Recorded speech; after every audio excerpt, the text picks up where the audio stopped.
উঁচু বংশের মেয়ে, সম্ভ্রান্ত বংশের মেয়ে পর্দার সাথে থাকবে। ইসলামে যারা দাসী তাদের চেহারা ঢাকার বিধান নাই। তো কোন দাসী যখন চেহারা ঢেকে বের হতো তখন ওমর রাদিয়াল্লাহু তাআলা আনহু চেহারা খুলে চলতে বলতেন দাসীদেরকে। কেননা চেহারা ঢাকা হচ্ছে, পর্দা করা হচ্ছে।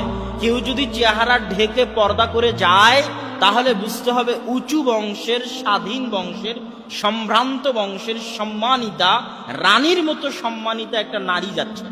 আর চেহারা খুলে যাচ্ছে মানে ৩ নম্বর শ্রেণীর বেন্নের সন্তান, অসভ্যর সন্তান, নিম্ন শ্রেণীর বংশের, যার সম্মান নাই, মর্যাদা নাই, যে নিজেকে দাসী হিসেবে প্রমাণ করতে চায়, যে নিজের চেহারা বিক্রি করতে চায়, বাজারে বিক্রি হতে চায়, সে অসভ্য ৩ নম্বর শ্রেণীর বেন্নের সন্তান হেঁটে যাচ্ছে পর্দাবিহীন ভাবে। এটা বুঝতে হবে, এটা অনুভব করতে পারলে